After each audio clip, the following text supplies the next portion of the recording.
This is second practice for improving realistic watercolor painting, using only one pigment and working on tonal values.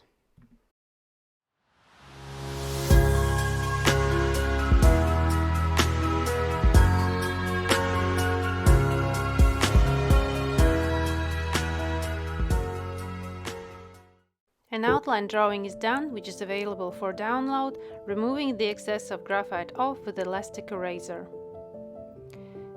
Applying water to my palette, and we will be using only one pigment. I choose permanent rose. You can choose red, pink or violet. It's important to have just one pigment. It shouldn't be, for example, yellow or brown. It will not be possible to do this practice. Use pinks, reds, blues, greens, violets, and applying on my palette different saturations. In the upper part there's more saturated watercolor mix, and the second one is more watery. Starting from the first middle petal, applying water and carefully starting with applying watercolors. I'm following the form, the structure of this petal, starting from the darker area. With clean and dry brush, I'm pushing watercolors closer to the edge line. Remember that upper part of this petal is light. There is the area where the light is hitting the surface. We're looking at reference and noticing everything. What is the benefits of this practice? We don't need to worry about the right color mix. We just have one pigment on our palette.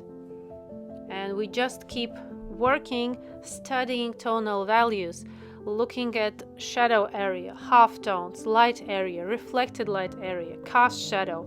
We're just thinking about creating a realistic form on flat surface.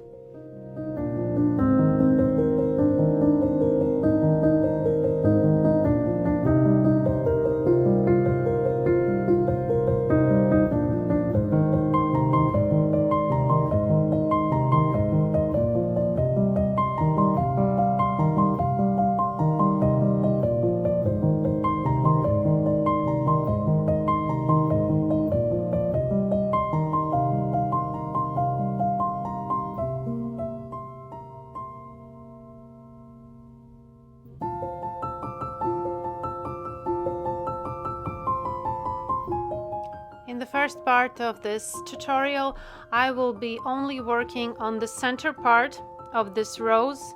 It's really visible separation between the center part and the outer petals. And the center part is it has a very intense round looking form, and how to create this roundness on the flower, on these petals, that's what this will be all about. And this is really relaxing. This practice is amazing. Just work on your brush skills, work on your water control. You can work with any pigment you like. Maybe your favorite is blue and you don't have opportunity to paint so many blue flowers. This is the time when you can paint blue rose. Who said there isn't blue roses? There are.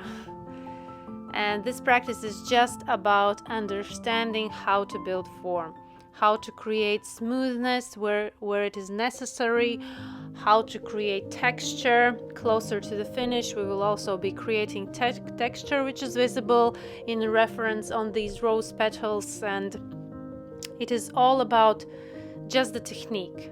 No worries about the right color tone, no worries about do we need to add blue or green or violet or yellow.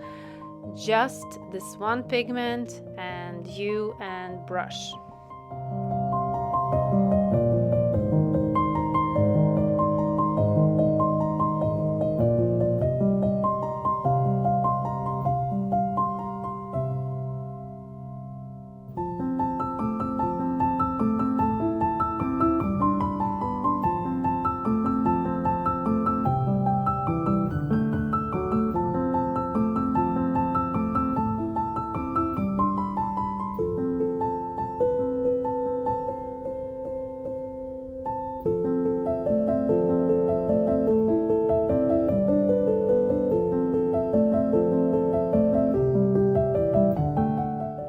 working one section at a time.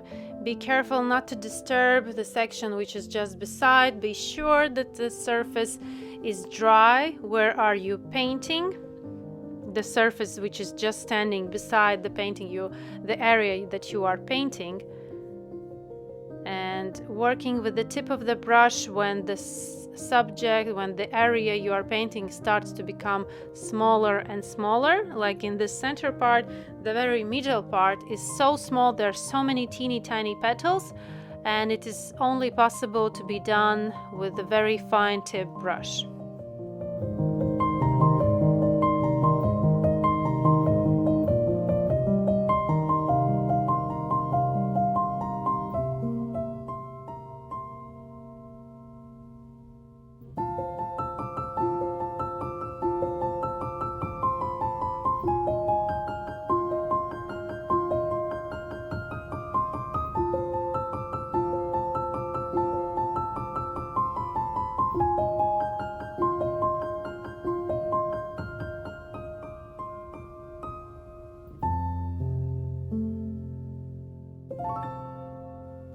And when I'm applying a watercolor layer to those middle part with those lots of teeny tiny petals, I'm not using water for the first layer. I'm going straight with the pigment because it's a very small area and my watercolor mix is quite watery. So I have an opportunity to apply watercolors and also smooth out closer to the lighter area. Starting applying watercolors from the shadow area and moving gradually to the light.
slowly middle part is looking more and more realistic. There is some depth already visible.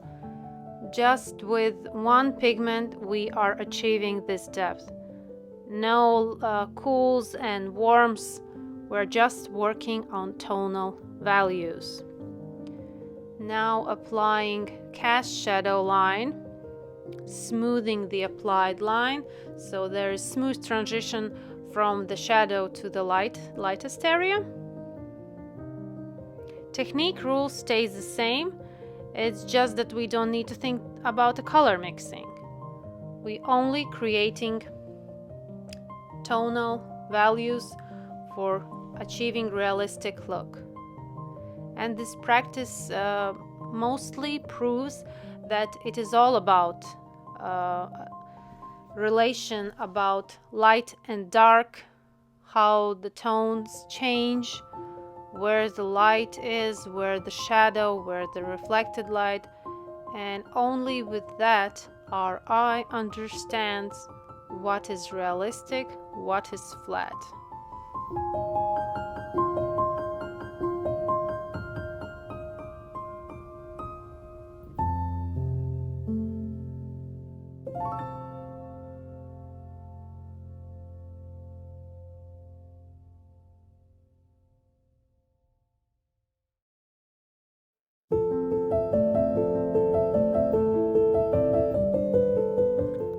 Going for the second layers, and already this center part of the flower head, of the rose head, looks realistic just because we have established some lights and some darks.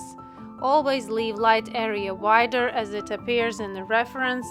We can always make it darker. It's important to reserve wider area for the light, and then slowly layer after layer we are creating it more closer to the reference.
Continue to work on this middle part where we need to create the depth, that there's something goes very deep inside.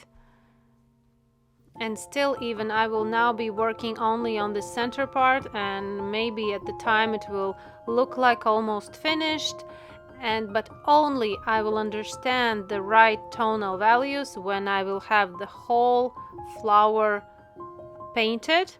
And then I think at the end I will make another adjustment to this center part of this rose head.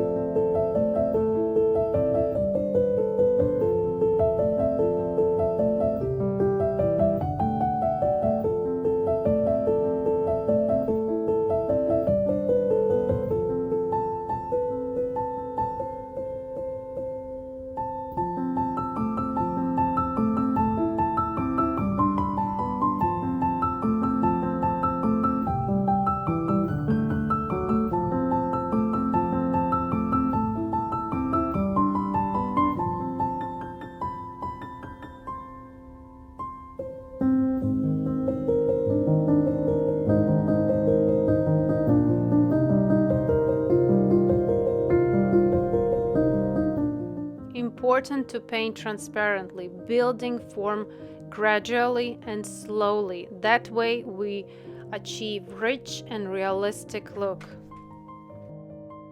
If we will paint with very strong and intensive saturated color mixes, yes, we will have a quicker result, quicker, darker tone, but the finished result will look flat. Just because with 1 to 2 layers you can't get the right richness and color transitions from shadow to light, those very subtle half tones, those are really important. It's not just about darks and lights, it's also about so many half tones, which is from for example 10 is the strongest and 1 is the lightest. We need to get almost all those 9 tones in between, and that is achieved only by layering, working slowly with transparent layers, giving opportunity to show this watercolor medium the beauty of transparency, how it reflects light on the paper. If we paint transparently, light is going through all watercolor layers, hitting the surfaces of white paper, then it reflects and shines through all layers. If we are painting really opaque, light will not be possible to shine through all those layers. Let watercolors be transparent, paint slowly, layer after layer, lots of layers. I'm talking about 20, 30 layers.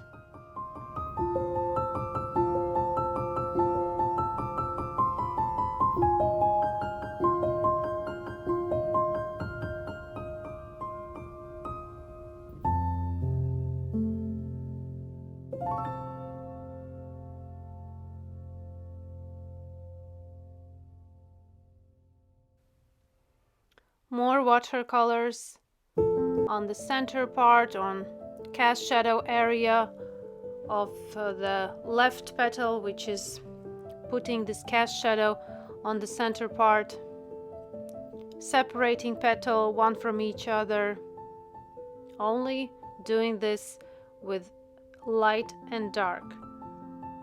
I'm not making any hard edges or sharp edges to separate petal from another. I'm only doing this with shadow and light.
let's leave the center part to rest and work on the outer petals. Create tonal value around the center part, and we will see if we need some more additions or it is already good. Let's go with outer petals, starting with applying water, then watercolors. Using the same pigment, I'm not worried about the color mixing at all, just using permanent rose to paint this beautiful pink flower.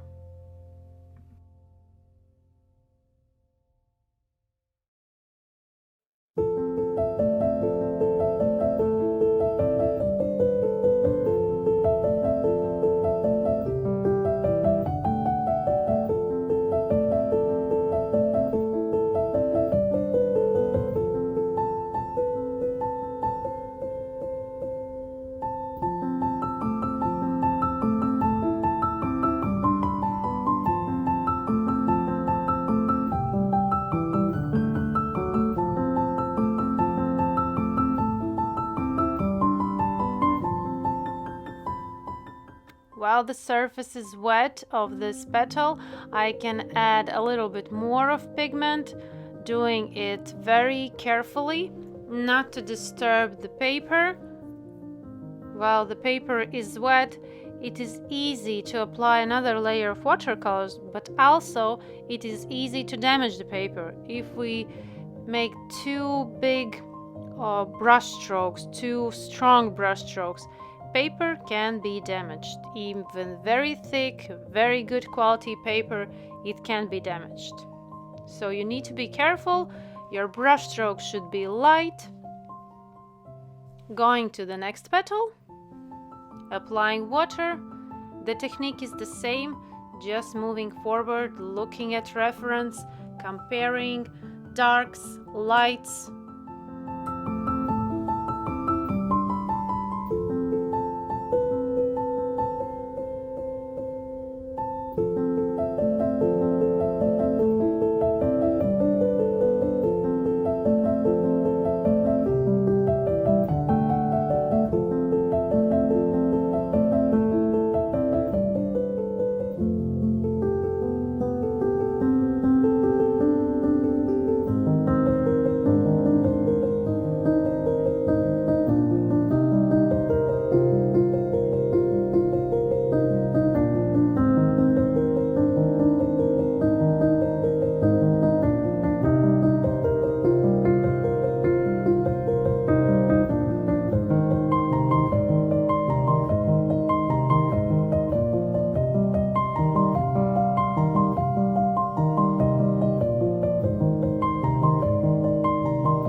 Technique is the same for all petals, starting with water, applying watercolor starting from the darker area, and while the surface is wet, carefully with the round synthetic brush pushing closer to the light, creating gradual change of tonal values.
First layer of watercolor layer is done for outer petals, and I start from for the second layer from that petal which is dark in the reference, but after drying on my painting it became lighter even compared to the lightest petal.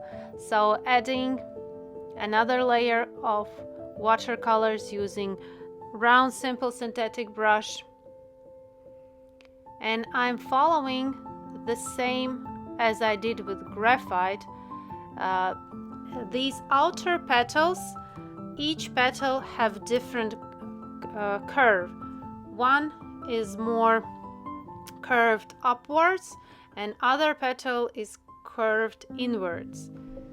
So take that all into consideration.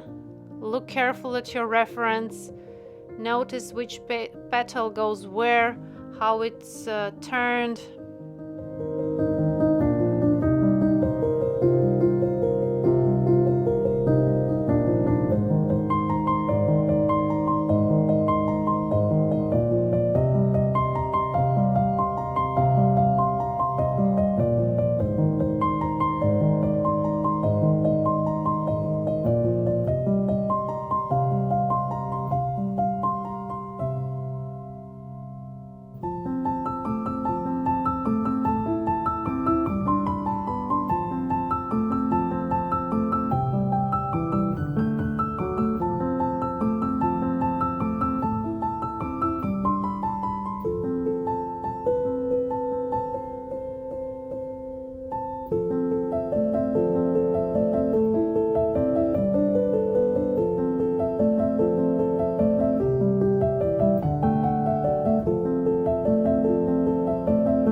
finding another layer, working with finer brush and with round synthetic brush, mixing more finer lines with more smoother, wider brush strokes.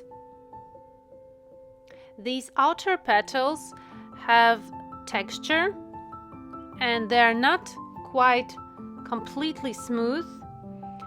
These rose petals have a texture, and that's why I'm not making this whole flower head completely smooth with a little uneven brush strokes.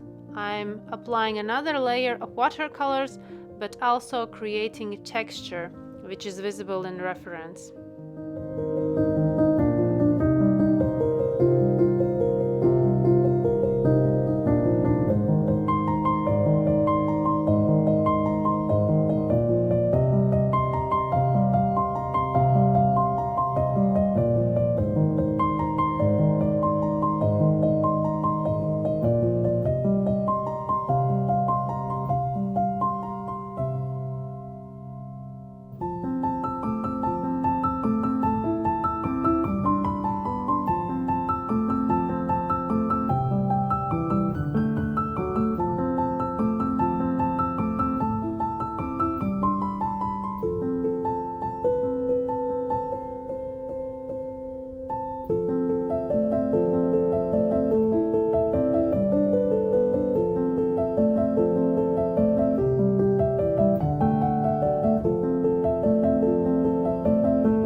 Going to the petal, which is the darkest one compared to the reference, going with a much stronger color mix. I need to achieve really dark color here, so I'm working a little bit more saturated, but still it's not completely opaque, and there are brush strokes visible through this watercolor layer.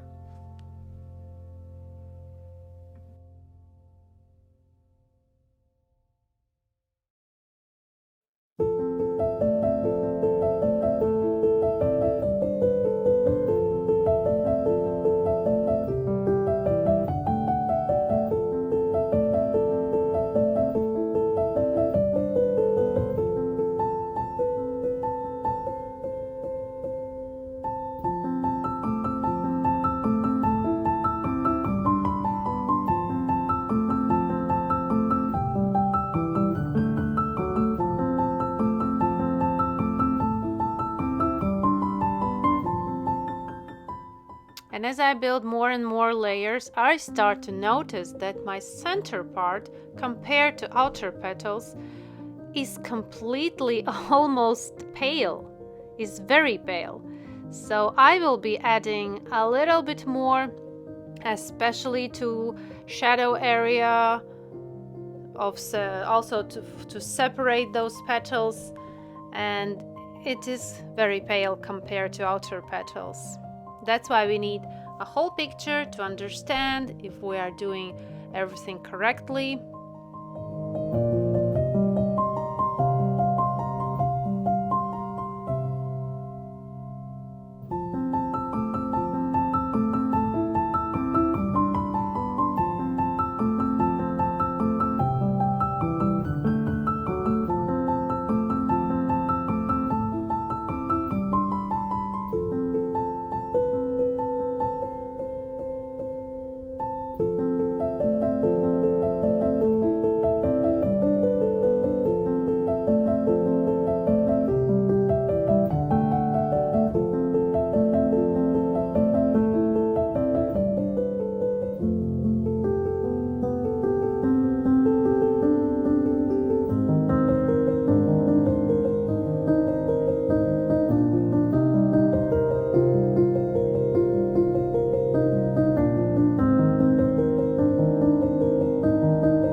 adding another layer of darker watercolor to the very middle part. It needs more darkness, more depth to create the illusion that those petals go deep inside this rosebud.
Closer to finishing, I start now to add some finer details like petal veins.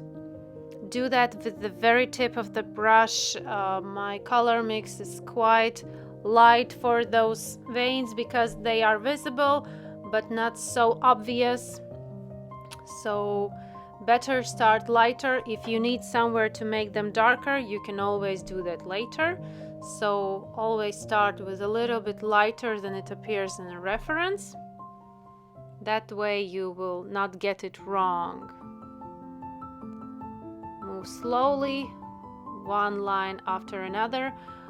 We don't need to recreate all those veins, petal veins, which are visible in reference, but we need to understand the structure of this exact rose veins, because for different flowers there are different veins, for different leaves there are different veins, and we need to take that into consideration.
adding a little bit darker veins to this very dark petal. Also look at how petal is curved, and you are painting those veins accordingly to the curve of the exact petal. There are some primary veins, then there are more finer secondary veins. Just draw a few, show the structure of these veins and how they go towards where. Adding a little bit contrast to the shadow area. Working with the tip of the brush, be careful with the edges, don't disturb the petal which is just beside this one that you are working on. Separating one petal from another with contrast shadow, and just adding finishing touches to this pink rose.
Now I'm finishing this amazing practice of painting rose with only one pigment, working and seeing only tonal values, building realistic form with shadows, lights, halftones, reflected light area, and this was an amazing practice.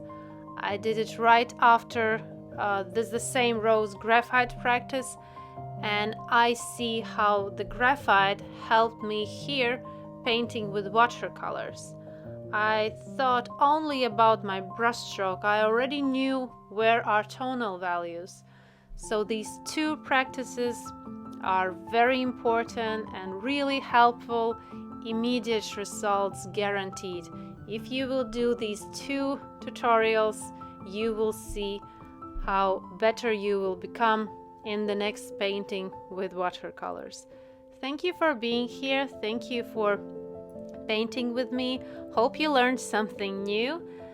Thank you and see you in my next tutorials. Bye bye.